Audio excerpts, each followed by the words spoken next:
Good evening, everyone. Welcome to the Township of West Lincoln Administration Fire Finance Agenda for Monday, March the 18th. Note to members of the public, all cell phones, pagers, PDAs be turned off. Additionally, for your information, we are audio and video recording this meeting. And I am the chair tonight, Councilor Mike Rayner. For members of committee, or other change in order of items on the agenda. Seeing none, disclosure of pecuniary interest and or conflict of interest from any members. Seeing none, appointments. Mrs. Pinkvance was scheduled under item A19-19 to present tonight. She could not make it, but she sent an email which I will read on her behalf if that's acceptable with members of committee. Okay, Chair Rayner, Mrs. Pinkvance has canceled her appointment this evening but requested that the following statement, which she emailed to the clerk, be read into the record this evening. As there is a presentation being made later this evening concerning gravel roads, it would seem futile for me to attend the meeting tonight. It also appears that the 2019 budget is stretched to the limit without there being any provisions to fund additional tar and chipping of existing unsurfaced roads. Solution to this ongoing problem will have to be addressed at a later date. There are, however, a few issues that should be addressed. Number one, I have attended many meetings and probably clocked in hundreds of hours of my own personal time preparing a presentation, reading agendas, watching videos, reaching out to other levels of government, etc. I did all this for one reason, to find a solution to this long overdue situation of living on and with mud roads. The ongoing problem defies all reasonable logic, common sense, and responsible governance. My deep sense of justice has made me continue to seek improvements. The journey has been fraught with inequality, discrimination, inaccessibility, reduced quality of life, and affected health and wellness. Number two, prior to budget presentation, I had requested a breakdown of tax revenues, urban versus rural. Unfortunately, this entailed additional work and software for township staff. I had been advised by Ms. Henry, the CAO, that I did not follow correct procedures in this regard. I have been told that township staff do not take direction from the public and that my request should have been made to council. Council will then have directed staff to proceed or have told me this would not be accounted. For the record, I was just requesting information and I did not know it would entail additional work. The original point of the request, however, has since been lost as budget negotiations are underway. Number three, at a previous meeting, I had requested a meeting with all appropriate stakeholders to come up with a viable solution to bringing the remaining 134 kilometers of unfinished roads up to a satisfactory level. This request went nowhere, as once again it was up to council to give direction to staff as to whether this request would be accommodated or dismissed. This concludes my thoughts for this evening until further information is available, and it's signed Brenda Pickfance. I'd like this put into the record, please, Madam Clerk. Okay, that completes appointments and presentations for tonight. Request to address items on the agenda. Note procedural bylaw section 1013-5 general rules. 1 hour in total shall be allocated for this section of the agenda, and each individual shall only be provided with 5 minutes to address their issue. Some exceptions may apply. A response may not be provided, and the matter may be referred to staff. Are there any members of the public at this present time who wish to address any items on the Administration Finance Fire Committee agenda? Mr. Bell, you may, if you wish, you can come forward. I've already identified you, but as you know, you have to give your address too, if you would, please. I would. Thank My you. name's Terry Bell, and I live at 7 Manorwood Drive, Smithville, Ontario. Okay. I'd like to talk about the budget for a minute. Might as well start with the first item, was pay increase for council. When I first heard that and seen that we had a councilor propose $25,000 for the councilor. This is a part-time job, guys. Like, you know, we're lucky if council puts 10 hours a weekend. Like, we're getting $18,000, you're getting $18,000 in benefits. You want to go to $25,000 a year? Totally ridiculous. Sorry. I am glad to hear, though, some of the council members were opposed to it. They said, hey, wait a minute, seems what I'm saying. I'm not opposed to the adjustment for the 1/3 tax. That's great. That's great. And there was a presentation or a report that's coming forward from finance. I hope everybody's read it, because a piece of that does address the pay increases for council. And it's always been that you follow what the union gets. Whatever their pay increase is, council gets. And that's great. Keeps up with the times. If council wants to vote for the incoming council in the next election, that they should get a substantial pay increase, go for it, and that's how it should be handled, in my opinion, personally. And I know there's some council members that feel the same way. So with that out of the way, that's what I wanted to say about that part of the budget. The other part I wanted to talk about momentarily was the roads from Public Works. In that budget, 80% of the Public Works roads budget are close to it. Goes to the rural area now. And they get things done out there. And that's a substantial amount of money that's going into the rural area. And I know that, they're looking for tar and chip for country roads and et cetera. And if that's the case, then council needs to look at it and get this into the queue line in the 10-year plan. Get it on the books. Pick the roads that have got to get done and let it work its way up. And what I did find disappointing, as I read and heard, is that, our mayor is the leader of council in our community. And to see a comment in that paper, and that if I don't get at least 3 kilometers of tar and chip, I'm not voting for this budget. Like, let's not circumvent the system. It was put in place, get in the queue line, and let's start moving it ahead. Take money for that, then people that were going to get their roads done this year probably won't, because we're going to take that money and put it where it shouldn't be going, not at this point in time. So you need to get everybody lined up and stay on the same page, or are you just going to scrap that book altogether and we're going back to the Wild West? I want this road, and that's how we're going to do it. I sure hope not. There's been a lot of time over the years put into getting to where we are now, and there's a lot more work to be done. I get that, I really do. But let's not scrap that. And on that same vein as the budget, the recreation center, the facility itself. You're hearing all kinds of rumors out there, and to me, they're just rumors right now. To say, oh, we're going to have to close portions of the facility, we're going to have to do this. Really? That would be the biggest mistake you ever made. Okay, closing portions or any of that at all, because that facility is well used. I get it. We got this urban-rural divide.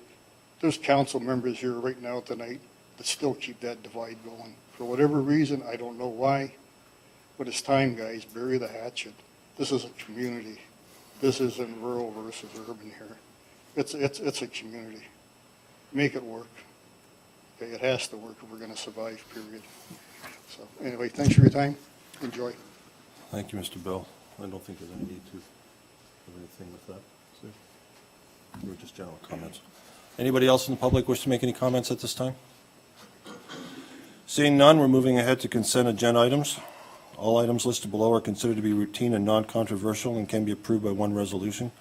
There will be no separate discussion of these items unless council members, or committee members in this case, request it, in which case the item will be removed from the consent resolution and considered immediately following adoption of the remaining consent agenda items. Item A 20-19, number 1, West Lincoln Age Friendly Advisory Committee and WLAFAC, minutes of February 1st, 2019. Number 2, Information Report WLFD-05-19, monthly update, February 2019. Number 3, Information Report number RFI-T-05-19, 2018 Statement of Remuneration and Expenses for Council Members and persons serving on any bodies. Recommendation that the Administration Finance Fire Committee hereby approve the following consent agenda items. 1, items 1, 2, and 3 being hereby received for information with the exception of any items. Is there any items of members of committee wish to have pulled at this time? Seeing none, all those in favor? Pardon me? Oh, I'm sorry, I jumped the gun here. Mover, Mayor Belsma, and Councilor Trombetta. Now I'll ask again, any further questions from anybody? Seeing none, all those in favor? That's carried. Communications, item A21-19, Niagara Regional Clerk's Department, letter from local area municipal mayors, provincial review of regional government and hiring of government relations communications. Recommendation that the correspondence from the Office of the Regional Clerk dated March 8, 2019, relating to a letter, item COTW-C02-2019, from the local area municipal mayors requesting Niagara Region to hire a government relations communications firm to advise the 13 municipalities on government relations, public polling, and communications as it relates to the provincial review of regional government be received and supported. I need a mover and a seconder for this, please.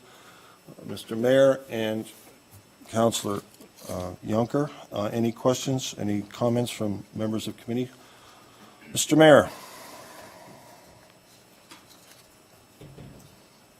Thank you very much. Let's get this a little closer here. So just to advise council and the public that West Lincoln is engaged in a dialogue with other municipalities, with the region and with the province with respect to an announcement made by our premier with regards to governance issues in the many of the municipalities, mostly the two-tier municipal governments where there's a regional and lower municipalities. And so I just wanted to inform council that there's been some movement in there, keep you apprised of that, and some of the ongoing activities that have taken place, and to basically enter that into our records as well. So just a couple of highlights.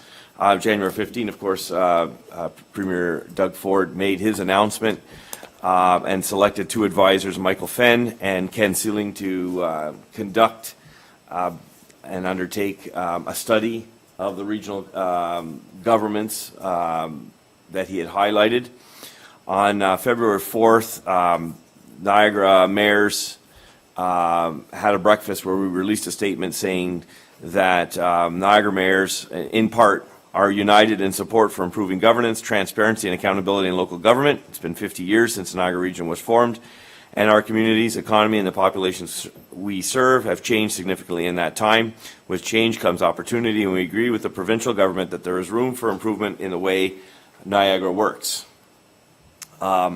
Since that time, the advisors met with Niagara Region mayors and the chair of the Niagara Region on February 11th.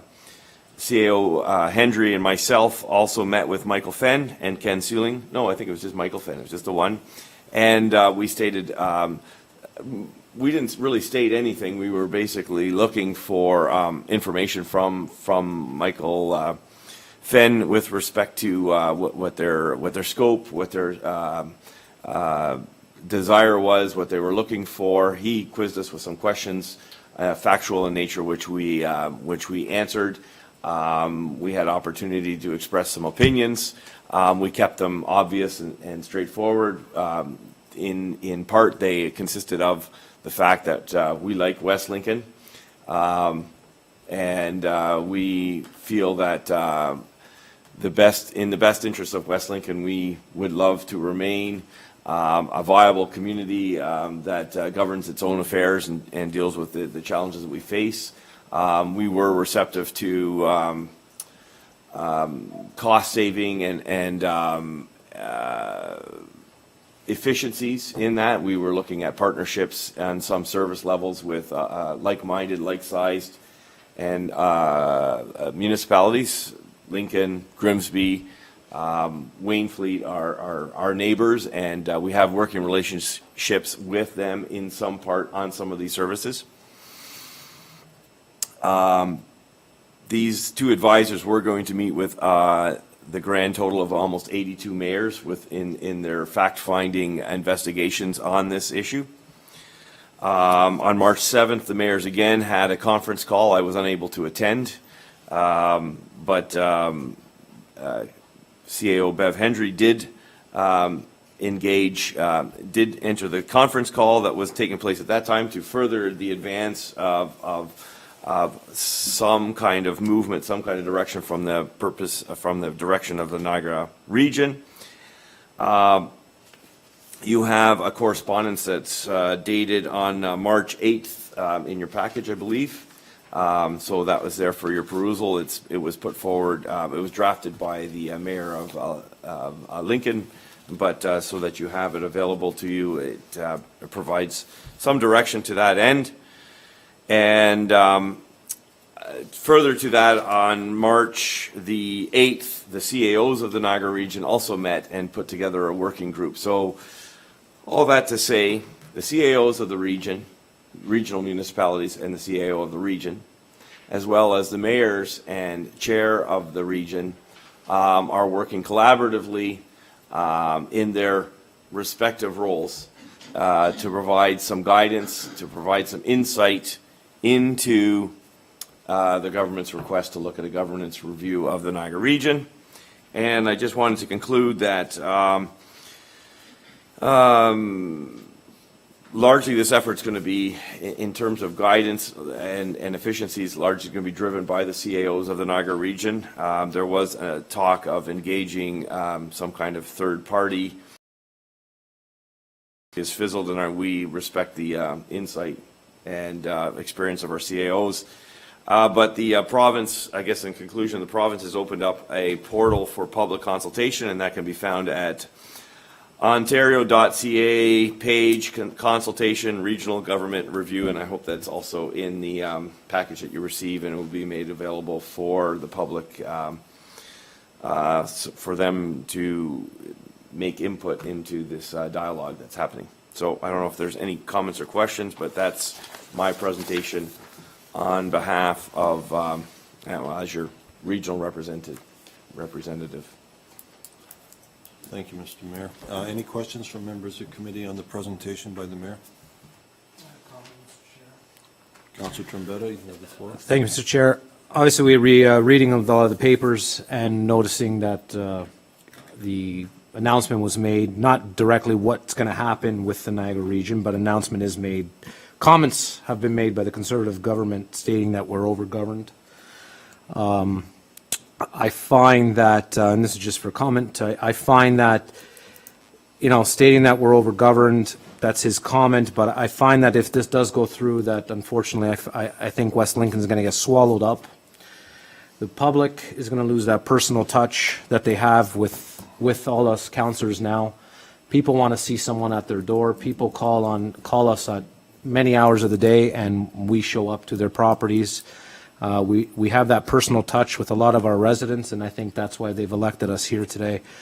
And I think by imposing this on the Niagara region, especially for West Lincoln, we're the far west of the Niagara region, I find that we're going to be forgotten about, and I find that we are going to lose that personal touch that we do have with a lot of our residents. And it's unfortunate. I hope it doesn't go that way, but I hope West Lincoln's voice is heard, how much this council does for all our local residents, and also other councillors that and other municipalities do for their residents. I just find that if we're undergoverned, it's not good for many things, or like I said, our infrastructure, our roads, and our personal touch with the residents. So hope to see it doesn't happen, but I guess an announcement's supposed to be slated for July, is it? And imposed by September, Mr. Mayor, if you could elaborate. I can't elaborate too much on it. There's going to be a dialogue, so I don't know when their first kick at the can is. Maybe CEO Henry would have more. Thank you. What I understand is that the two advisors are going to be wrapping up their work by June. So they have to bring it through cabinet and policy and priorities, and they'll decide what they're going to do with that information. There is chat about an announcement at the AMO conference in August. So, sorry, through you, Mr. Chair, to the CAO. So how do we as a municipality, what do we do? What are the things that we're going to do as a municipality not to get swallowed up by the big fish, if I can put it? To the CAO. Thank you very much. I think that when the mayor and I met with the one advisor, Michael Fenn, we talked about all the good work that we do already in terms of our own responsibility for services, but also we talked about the good work that we do in sharing services and natural collaboration that occurs through our finance directors, through our fire services, through our libraries, through our public works. And that was the comments that we were really focusing on. And did talk about the fact that there's a strong rural and strong urban ratepayer group in this organization. And I think Mr. Fenn has a good idea of our township, which is a good thing. Now, is it just, sorry, Mr. Chair, through you to the CEO. Now, I know they're just discussing the overgovernance, but are they also talking about amalgamation right now, or that's not at the part of the conversation at the moment? I'll take a stab at that. The talking heads are basically saying it's wide open. So there's no preconceived agenda. Now, we have to take them at their word, but there may be, but they've kept their cards close. At this point, they're looking for efficiencies. Now, if you listen to some of the dialogue surrounding this, and Premier Ford was in the Niagara region just last week, there's two main talking points, if you listen to his presentation, that I think it would be wise for us to listen to. One was this idea of the sheer number of politicians, and the number that they put is 118 or 123, depending on how you divide, in the Niagara region alone. I think it may be an accurate number in terms of the sheer number, but of course we recognize that we're getting good value for those politicians. They're not high-priced politicians, as we'll get later on. There's our remuneration's part of the dialogue tonight. The second point that is put forward often, and this is one where I think that we can do a lot of work on, is the redundancy between the region and the lower-tier municipalities when it comes to planning and approvals. And so that's a point that has more of a staff level, which is why I think that they kick this into the area of the CAOs, that there needs to be a better flow to get businesses started up, moving through the municipal and the regional offices.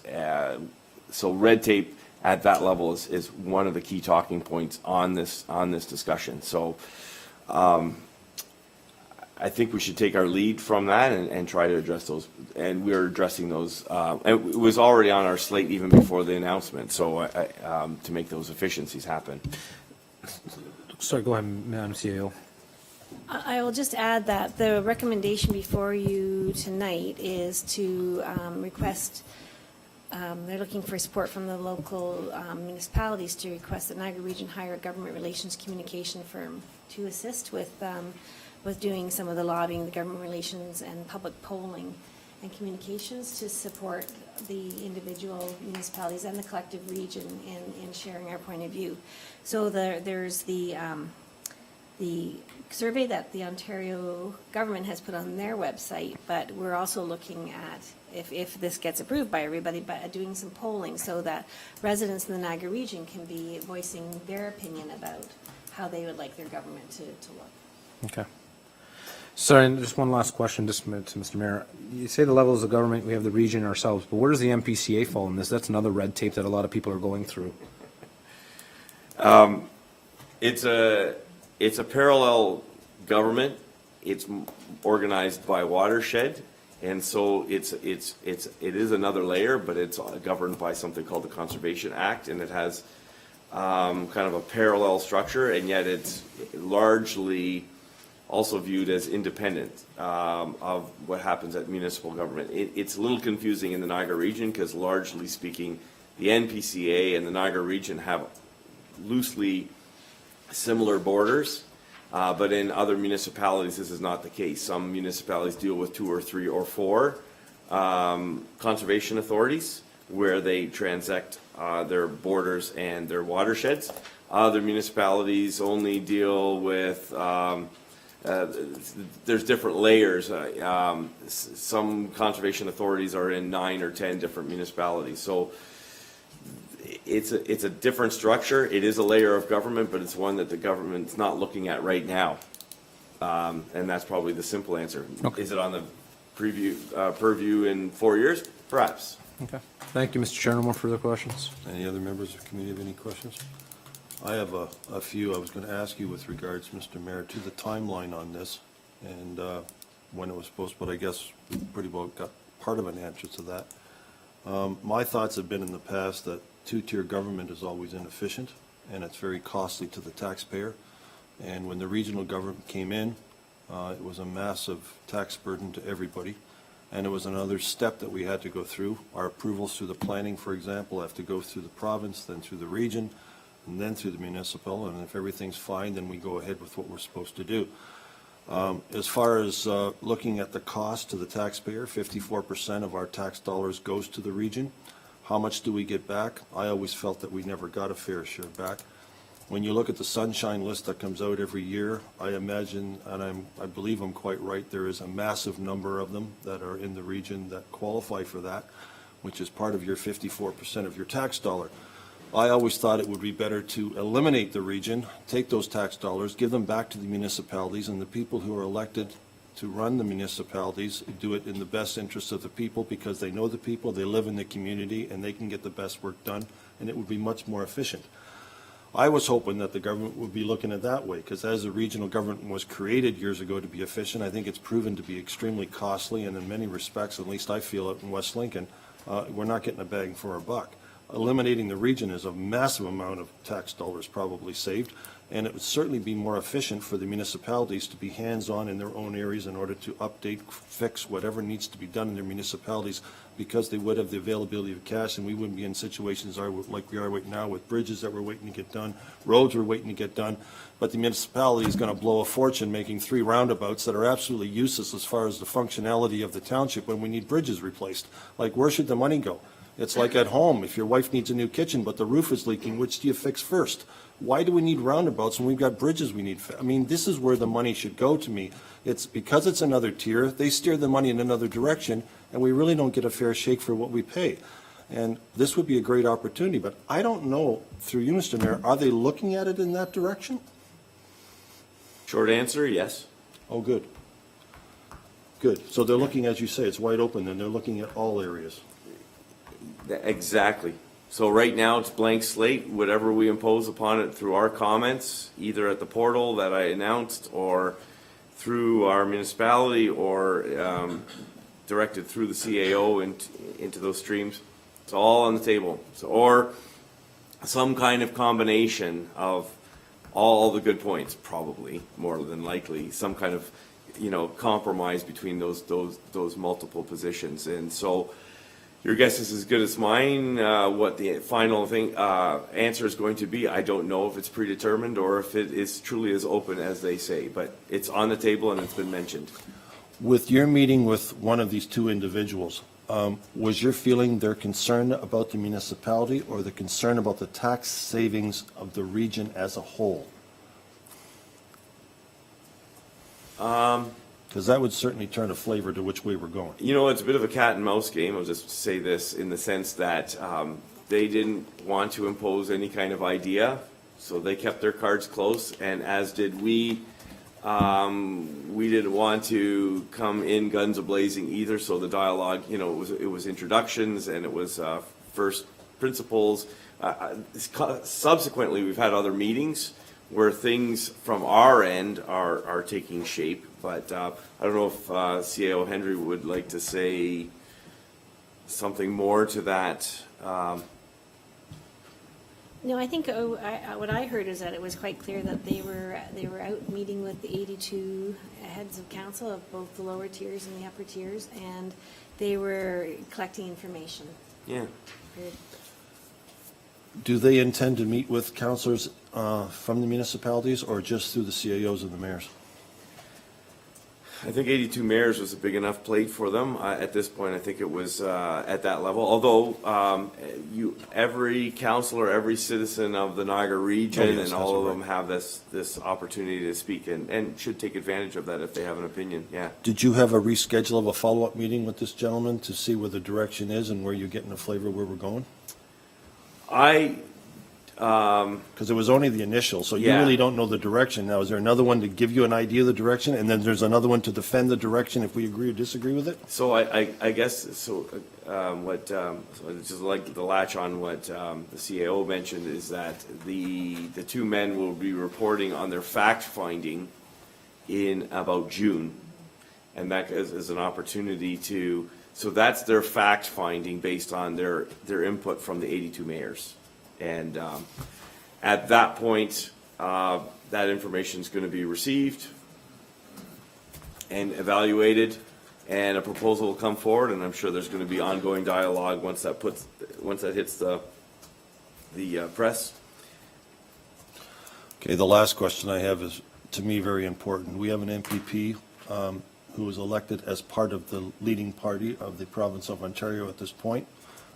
He was very well received and supported by the township of West Lincoln in the last election.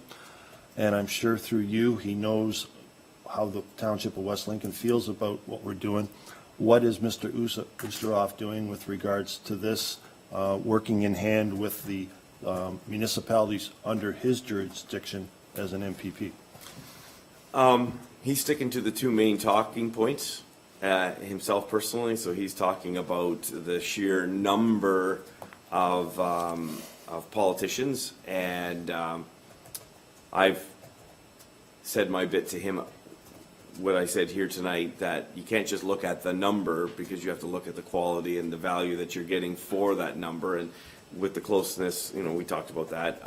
And he's talking about the inefficiencies, the redundancies, and the regulations that are hampering business and development between the upper and the lower tiers of the municipality. So he's concerned about efficiencies, and he's on message in that way with the desire for the provincial government to move forward.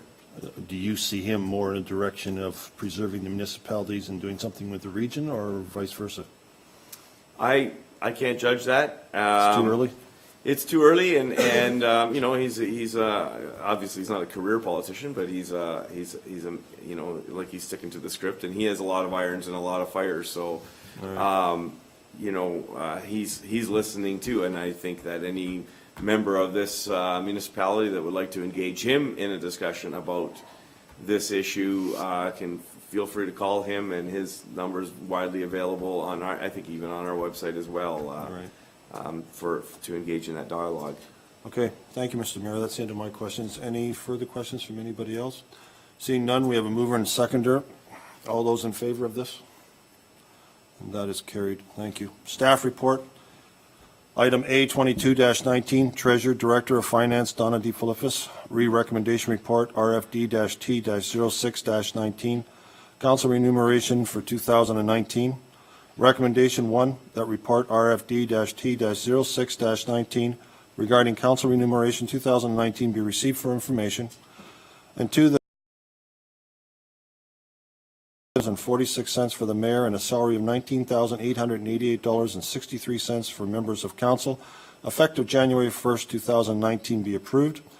And 3, that staff include these revised salaries in the 2019 draft budget, which results in an additional $19,500 to the tax levy. And 4, that any member of council that wishes to opt out of receiving this revised salary can do so by indicating in writing to the clerk by April the 1st, 2019. I need a mover and a seconder, Mr. Mayor and Councillor Trombetta. This is now open for questions or comments from members of committee. And with first one up would be Councillor Ganane. Thank you, Mr. Chair. As you know, I was not at the meeting where this came forward, and so I did watch the video, and I'm well aware of the discussion that took place there. And I have a couple of things that I want to talk about as well, so I've prepared a bit of an adjustment to that. For now, it was on. You know, this It one. is on, it is on. You have a green light. This one loses its, You have it's a on green and light. it's off. I noticed that the last time. The whole thing, thank you. But I did notice a couple of times that it's on and then it flips. But anyway, so for now, just because we know that our mayor his salary range has changed by the very virtue of the fact that he's a mayor, and he's also receiving part of his salary from the region, I'm sort of going to discount, sorry, Mayor Bylsma, your portion of this and speak just about the role of councillors. So I said currently, looking at so far of this term of council, as for the last term of council, no two members of council are paid alike. Although our base pay as councillors is the same, some have chosen to take part in the benefit package offered and others have not. Already that's a difference of approximately $6,000. I personally have outside benefits for which I pay, and so I didn't need this opportunity, but I do recognize that it's a wonderful opportunity for councillors to protect their families. Some have taken advantage of the opportunity to cover cell phone costs and internet fees, etc., and others have not. Some submit mileage for out-of-town meetings, and again, others do not. These things, benefits or not, submitting bills or not, are individual choices. The opportunity, however, is there for each councillor, and from the report in our agenda, we can see that the amount that is paid out by the township already varies from just over $18,000 for the year to over $26,000. So there's a variation just based on the opportunities available and whether we choose as councillors to take that or not. The bottom line for me is that none of us thought that running for council was a way to get rich, but rather we were looking for a way to do some good in our community. In my mind, there are two things in the recommendation report that do not sit right. One is the opportunity to opt out. We already have a choice to opt out of additional expense to the township in the areas of benefits and the use of the protocol account, as I've already mentioned. I feel that it is a very slippery slope to have the base salary for councils unequal. The workload, the work that we're paid to do on behalf of our residents, already varies a great deal depending on our work ethic, the time availability, and the personal choices of each councillor. But again, that's up to each individual councillor and the way each has chosen to respond to the responsibilities of the job. There are already too many variables to think about adding another such as this opting out in my mind. In my mind, we vote for or against it as a group, and we abide by that decision as a group. I think the issue of opting out just is a variable that we don't want to put into this game at all. I think that every other decision we make, whether we're on the winning side, so to speak, or the losing side, we have to stick together behind that. And so the idea of opting out is very disfavorable to me. Secondly, although $19,500 does not sound like a great deal of money in the grand scheme of things, especially this budget, and when it's spread out among 7 people, perhaps it's not a whole lot of money. However, as we know full well, this is a very tough budget that we're looking at this year, and we still have some roadwork issues in the Bridge 34 decision that require further discussion. This almost $20,000 would in fact raise the tax levy another approximately 0.3% when we're looking carefully at ways to bring the tax levy down. So for the stated reasons, I feel that this is not the right time to be looking at an increase in the salaries of elected officials. And I think a little bit further to what Councillor Bell, former Councillor Bell, said tonight, I think if we want to do something like that, we missed the boat last term of council. To do something about this council, I think that it is something that we should be looking at doing for the next term of council for those who opt to run. So thank you. Thank you. Any other members of council? Mr. Mayor. Thank you very much, and I appreciate the staff coming back with this because I think it's scientific, or at least it's driven by the facts with respect to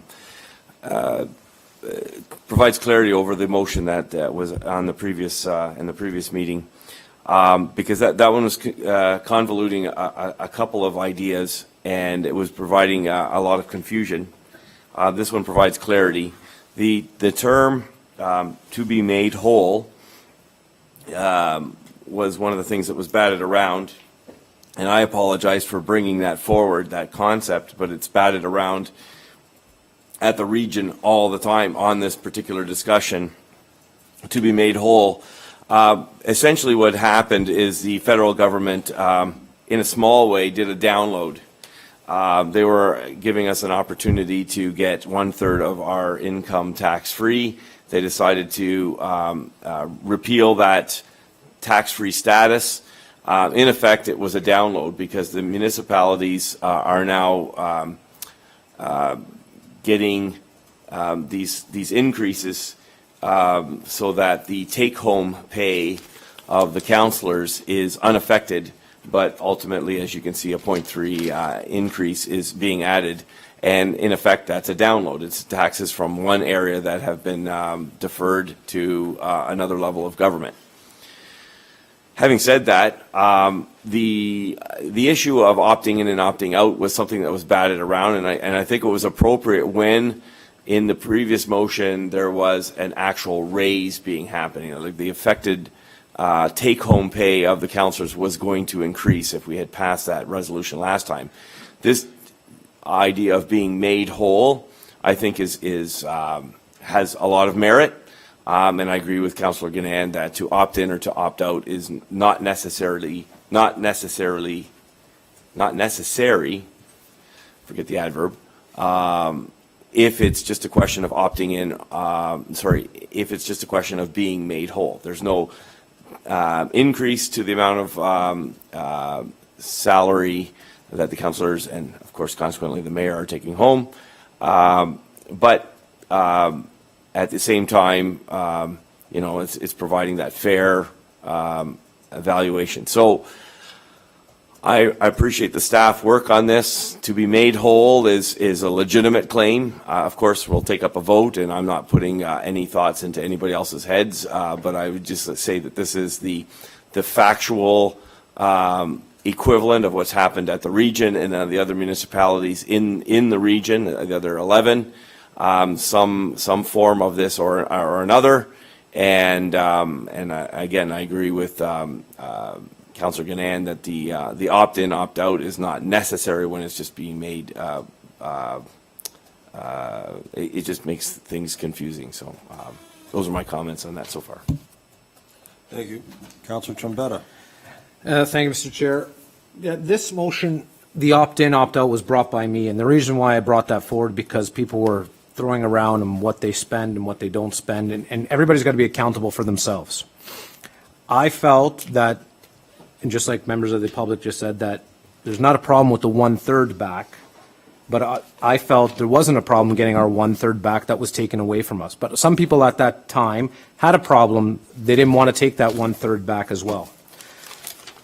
On the other hand, I thought that 1/3 that was taken away, and that's where that conversation came up, and that's where the opting in and opting out came, saying it was only to the 1/3. It wasn't to the raise per se, but it was to the 1/3. If you wanted the 1/3, you had the opportunity of opting in, and if you didn't want it, you had the opportunity of not taking it. Other people threw around the conversation of donating it back or something in that effect. I don't know what was brought forward by staff, and that was the option of they can do it. But you're saying to made whole, maybe that's taking away of that. Regardless, this was just brought forward for our 1/3 to come back, and I think through you, Mr. Chair, to Donna, this is our 1/3 total right now, right? Like, for any clarification? Through you, Chairman Rayner, to Councillor Trombetta, what this report attempts to do is provide the same net pay that would have been received prior to the cancellation of the 1/3 tax-free allowance. So it is. Like, so it is, right? So that was the reason why that got brought forward. And then again, the conversation came up where some people didn't feel that they wanted that 1/3 back, and that's where the option of opting in and opting out was.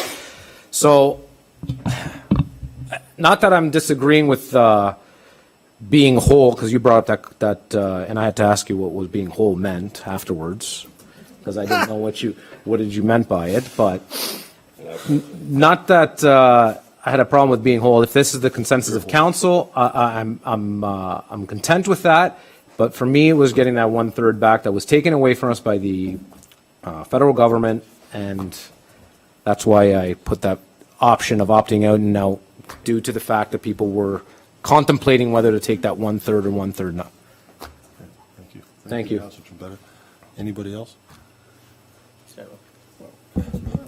Thank you, Mr. Chair. Actually, to you, Mr. Chair, to the Director of Finance, does this set any precedent for future pay increases from council with the opt-in, opt-out? So what my concern is, if I can maybe explain this first, is that this could possibly be used as a tactic to sell a higher pay increase in the future, and without people knowing, I guess, until the following year who actually opt in.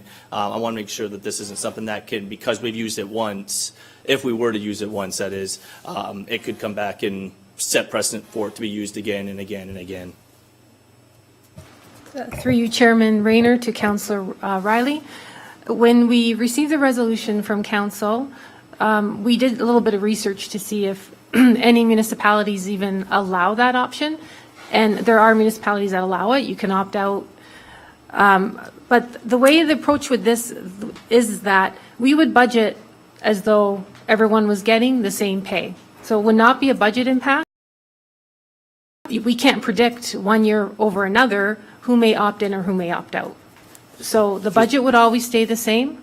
And if council were so to choose this ability to opt out, we would have to get direction every year from councilors to say, okay, I'll take my raise this year, I won't take my raise this year. Okay, that was going to be my next question. So does that makes that a little bit muddier? Because now you have to, I guess you're waiting each year to see if they opt out? Is that what I'm understanding?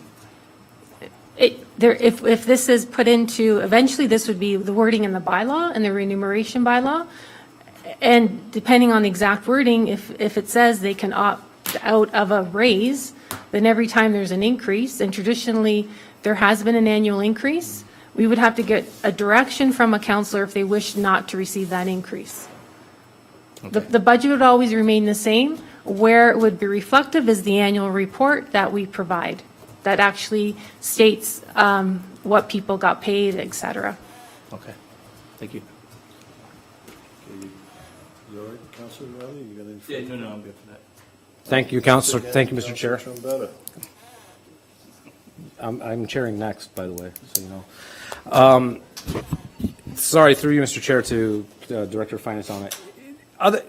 This will work the same, the opting in, opting out works the same way as the benefits. Either way, each year we have to call you, or I can call you tomorrow saying, I don't have benefits, I have it through my employer.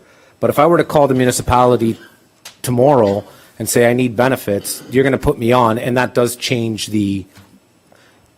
obviously the budget, correct? Through you, Councillor Rayner. In terms of the budget, the benefit plan, we typically only ask councillors once, that, you know, when they first get hired, whether or not they want to join the plan or not. We've never really been faced with it midterm, so I guess we would address that. And where we're trying to go with a lot of our budgeting is, in the past, we budgeted always for actual.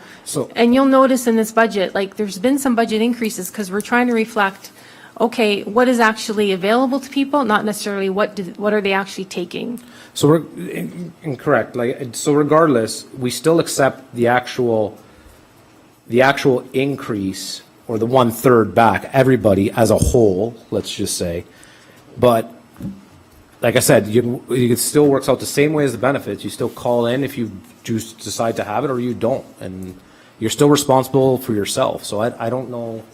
There's no difference of the benefits that some people have taken and some people have not. So I don't know.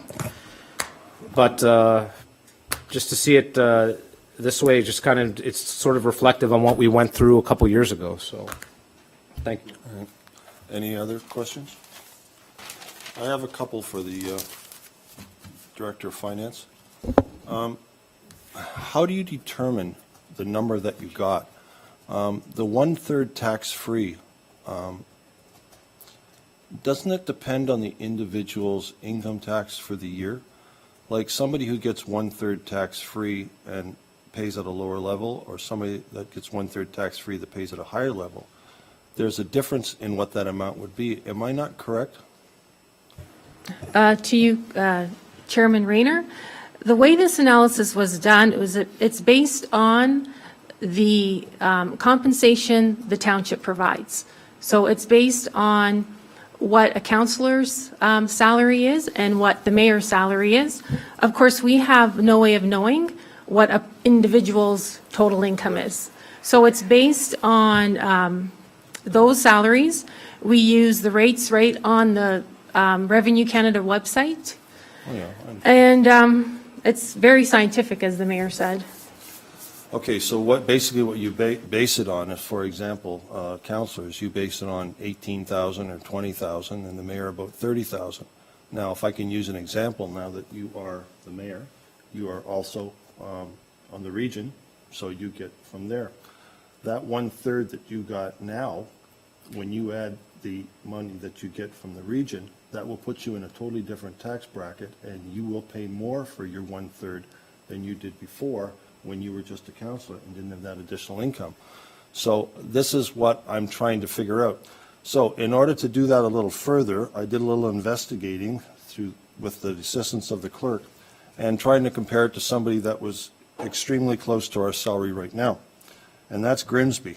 Grimsby counselors get $17,942, which is $56 less than we got, which is $17,998. However, their increase is $800 more than you mentioned. And I believe maybe the reason for that is that they probably did in their calculations that the majority of people on council do not submit income tax at $19,000 for their annual income, that it's a lot higher than that, and therefore they picked a number somewhere anywhere from the bottom, which is 20% or something, to the most in Canada, which is 53.53, and that paid more because they knew that there was a good chance that the one-third would cost them more than if they just based it on that minimum that they're getting. Would that be a fair statement to say? Through you to Chairman Rayner, I've never seen the Grimsby report, so I can't comment on how the town of Grimsby calculated their figures. I will make one comment. When it comes to OMERS, many people don't realize that OMERS, a deduction, reduces the taxes that you pay. So it could be perhaps that element was forgotten, that OMERS actually reduces your taxes. But I can't comment. I just know how this was done. Okay, thank you.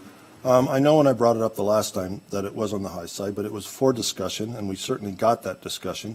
There are other municipalities in the region of Niagara that do get benefits. I believe there's 3 or 4, Ms. Shimmy. So we do have that. But I always thought the better way to compare it would be somebody with the salary that is close, which is Grimsby. So to me, if Grimsby's already made the decision, then it's a lot easier to follow than it is to lead. I would think that we would want to remain at the same range as Grimsby is, because all along we've always had. So without, Mr. Mayor, looking at a pay increase for just an increase based on merit or whatever, if it's a comparable based on the one-third, Grimsby's one-third came up to $20,622. And if you add the other 56 variable, we should be at $20,678. That is their calculation for the one-third. And in order to keep these exactly the same as they were before, with no increases for merit, this is just to cover the one-third, I believe that that number should be $20,678 if we wish to be consistent. It's open for discussion. Councillor Cody? Yeah, I'm going to assume that our director of finance did it correctly and theirs did it incorrectly. All right, you can do that, I guess. Somebody's off, that's for sure. Anybody else? All right, seeing none. I don't think we need to really, I think at this point, considering what's been offered there, I don't really think we need to fight about pennies and nickels here. I trust, actually, I agree with Councillor Cody there. I believe our staff has done the job and done the job correctly. We all will admit that we have the best staff there is, and among all the municipalities. So I don't want to question the numbers by any means, because I believe they know what they're talking about more than I do. That being said, if we haven't even got to the point of figuring out if anybody wants to opt in, opt out. We haven't even passed this, so I don't really see why we should be talking about another $1,000 on top of it. So I'd like to, or $400, whatever the numbers are here. But regardless, I just want to make sure that, our staff, Okay. they know what they're doing. So let's All give right. them some Any confidence. other questions? Call the question, Mr. Chair.